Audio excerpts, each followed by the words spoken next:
Krišjānis Barons. Krišjānis Barons ir izcilākais latviešu folklorists, tautas dziesmu krājējs, pētītājs un publicētājs, sava laika jaunāko zinātnīsko atziņu popularizētājs, Peterburgas avīžu faktiskais redaktors, sarakstījis dzēļus un stāstus. Latvijas dainu tēvs ir izcila personība latviešu kultūras vēsturē.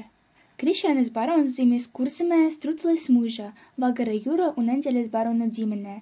Viņš bija 8. bērns ģimenē. Agrīnas bērnības dienas viņš pavadīja Iles mūžā, uz kuru barons Herners pārcēla viņu tēvu par Vagaru. Kad Krišjānim bija nepilni 9 gadi, ģimeni piemeklēja nelaime. Nomira tēvs. Rūpes par zēnu uzņemas vecākā māsa Kristīna un Svainis Kronbergs. Krišjānis Barons savas skolas gaitās uzsaka Dobelē. Barons studēja Terbatas universitāte matemātiku un astronomiju. Kopā ar Krišjāni Valdemāru viņš bija rosīgs Terbatas latviešu studentu pulciņa dalībnieks. Šajā periodā sakas arī viņu publicistiskā darbība Mājas viesī. Pirms abitūrijas eksāmeniem Barons bija spiests studijas pārtraukt. Viņš atgriezās Dundagā, kur pavadīja 1,5 gadu. Mājā pēc Alunāna aicinājuma Barons ieradās Peterburgā. Tur kopā ar Krišjānu Valdemāru un Juriju Alunānu organizēs laikrakstu Peterburgas avīzes, kļuvis par tā līdzstrādnieks un šajā gada beigās par faktisko redaktoru.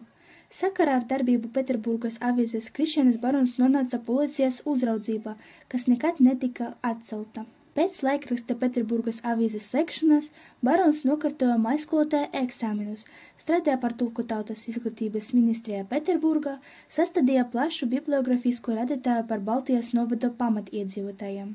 Pārcēlās uz Maskavu un tā paša gada jūnijā sāka strādāt par maisskolotāju mūžnieka Ivana Stankeviča ģimenē. Ziemās Barons kopā ar šo ģimeni pavadīja Maskavā, kas ļāva viņam iesaistīties Maskavas latviešu sabiedrības dzīvē.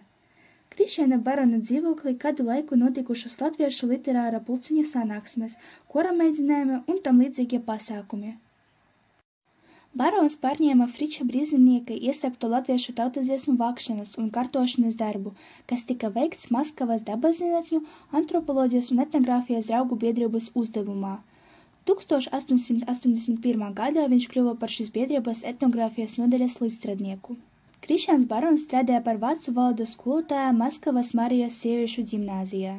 Pēc 13 gadiem Barons kopā ar ģimeni pārcēlās uz Rīgu. Viņa turpmākais dzīves gājums tika veltīts folklorista darbībai. Iznāca Krišjāna Barona sakapotais Latviju dainas 6 sējumos. Krišjānis kopā ar dzīves biedri Dartu dzīvoja un strādāja Vecmilgrāvi Burtnieku pilī. Savā mūžā nogali viņš pavadīja Rīgā. Viņš mīra sirma vecumā 1923. gadā 8. Uderevkā, Krievijā ir Krišjāna Barona piemiņas akmens Liepu alē, ko kādreiz ar saviem audzekņiem viņš stādījis. Iela Rīgā 1923. gadā pārdevēta par godu Krišjānim Baronam, kurš mūža pēdējos gadus tur dzīvoja. Kā arī 1985. gadā 31. oktobrī bija atklāts viņas piemineklis Vermenas dārzā. Krišjānis Barons publicēja rakstus par dabazzinātnēm un astronomiju un geogrāfiska satura rakstus. Kā arī viņam bija interese par valodniecību un ļoti spilgta darbība folkloristikā. Mūža novakarē Krišjāns Barons sastādījis Latviju dainu izlasi un ir pētījis latviešu tautas dziesmas metriku. Viņš arī sacerēja daudz dažādas dzejas un prozas stāstus. Jaunības gados Krišjāns Barons rosīgi pievērsās daļu literatūrai. Viņš rakstīja nelielas forma vienkāršu satura nacionālas atmodas piesatinātus dzēļus. Populāri no tiem ir Upe un cilvēka dzīve, Mūsu manta un Divajādas kāpenes. Dzēļi publicēti Peterburgas avīzēs. Mūža beigās Krišjāns Barons sarakstījis autobiografisku grāmatu Atmiņas, kura iepazīstina lasītājus ar sava darba bagātu mūžu. Krišjāns Barons bijis arī tulkotājs. Viņš atzījojis dažus Heinas dzēļus, tulkojis Getes aforizmus un fragmentus no Garliba Merceļa darba Vanems Imanta.